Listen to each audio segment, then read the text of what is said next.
WTVH 5, Syracuse. Live from the News Center, Tracy Davidson and Keith Kobland. Ryan McGorman with sports and Kathy Orr with tomorrow's 5cast. This is News Center 5 at 11. The day after Tom Bianco is freed, a new suspect surfaces in the death of an Auburn woman. Good evening. There is a new development tonight in the Julie Monson murder case. The man now suspected of killing Monson is being returned to Auburn. Thomas Bianco, who spent 7 years in prison for Julie Monson's murder, was freed yesterday. These recently uncovered police reports from 1981 name a convicted rapist named John Grossman as a possible suspect.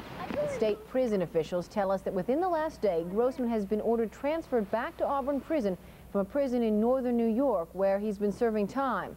Bianco's lawyer tells us Grossman is a logical suspect who should be investigated. So you have an individual who fits the description, has the characteristics of someone who would commit such a crime, and who has lied about his whereabouts on the night Julie Monson disappeared. Julie Monson was murdered in September of 1981. Cayuga County District Attorney Jim Vargason declined to comment on his investigation today, but has said Grossman is now a suspect in the Monson killing.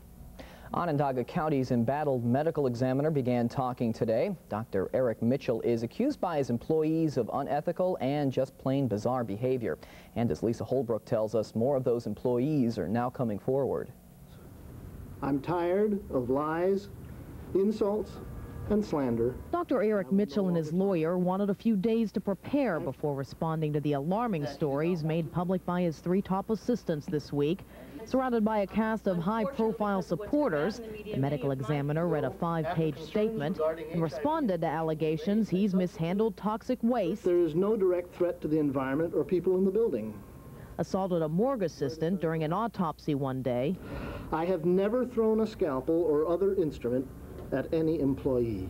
And what alarmed a lot of people, allegations Mitchell chopped up brains and other organs and flushed them down the drain. The practice, he says, went on before he got here. The staff, at whose direction I do not know, had substituted hand dicing of tissues. I did not wish to continue this method of disposal, and thus during my tenure, we have switched to cremation. They've provided us with. But now more people who have worked with Dr. Mitchell are coming forward to say these things did happen. They are very real and need to be stopped. Tom Jensen was morgue superintendent for 7 years. I myself and my employees at Dr. Mitchell's direct orders sliced up whole organs and body parts and flushed them into an open system commode. While I worked for Dr. Mitchell, I have seen numerous sexual harassment situations, numerous job threats, physical and mental abuse. I've witnessed several. I don't know if you'd call them assaults. There are definite physical abuses. I myself was pushed, pulled, and grabbed at by Dr. Eric Mitchell. And I have witnessed others going through the same treatment.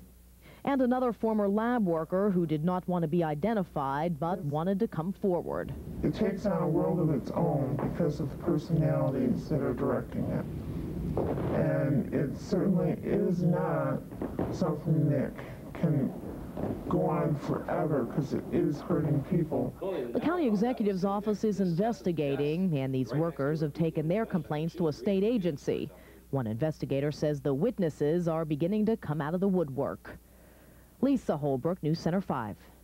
The Oswego County Health Department has planned several public meetings next week to field questions from concerned residents about meningitis. Today, lab tests confirmed that a Lacona teenager has the potentially deadly disease. Now they're planning to hold clinics in the Sandy Creek and Pulaski area for the type C meningococcal disease. 13-year-old Tiffany Bentley was admitted to University Hospital on Wednesday in critical condition. Since then, the 8th grader has been upgraded to guarded condition. Her family and close contacts have already received medicine to ward off the disease. Late this afternoon, we were told by the Oswego County Health Department that 2 free vaccination clinics will be held next Tuesday and Wednesday for students in Sandy Creek and Pulaski. In addition, a public information meeting will be held on Monday night at the Sandy Creek High School and on Tuesday night at the Laura Sharp Elementary School in Pulaski. Also, we have been given 3 phone numbers in case you have any questions. These lines, we are told, will be manned over the weekend from 8:30 in the morning till 4 in the afternoon with healthcare workers there to field your questions.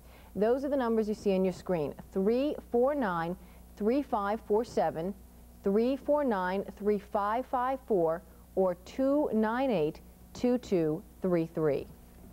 In other central New York news, the police response to a disturbance in downtown Syracuse earlier this week has come under fire from leaders of the city's minority community.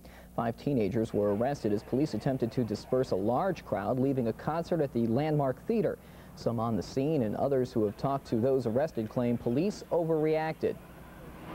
We really question especially the need for mace in their face, let alone chasing them down the street with their billy clubs.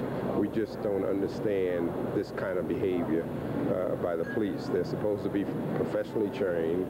The Syracuse Police Department says it will investigate the complaints, but a department spokesman says the officers responded properly given the behavior of the crowd. In national news, FBI officials involved in talks with David Koresh say the cult leader is expressing regret about the shootout that left 4 federal agents dead. But Koresh is not indicated that he's ready to surrender, and police continue to surround the compound where he and a group of followers are holed up. Koresh is also no longer claiming to be Jesus Christ. He told authorities his supporters shot the 4 federal agents in self-defense, responding to their attempts to raid the compound. Police believe 10 cult members also were killed in the shootout. Investigators probing the World Trade Center bombing have found 100 pounds of explosives at a New Jersey storage facility. Sources say more bombings may have been planned.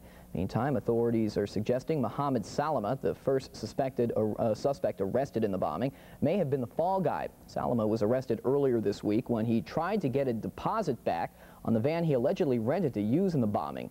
That bombing happened 1 week ago. It killed 5 and injured hundreds. Late today, the FBI announced it had arrested 3 more suspects in the bombing, but shortly after that, authorities said the 3 men were not connected. Word late tonight of an important visitor to Fort Drum this Monday. Secretary of Defense Les Aspin is scheduled to meet with soldiers who have just returned from Somalia as part of Operation Restore Hope. U.S. Army Chief of Staff Gordon Sullivan is also expected to be on hand. Much more ahead when News Center 5 continues, including the story about those going for the world record, lap by lap by lap. Also coming up, a record about just plain going away from city schools, that is. Donna Spezielli with a local tribute to Henry Williams. As far as the weather's concerned, a couple more snow showers here and there, but then sunshine and clear skies move in toward the end of the weekend. We'll tell you all about it coming up next in weather.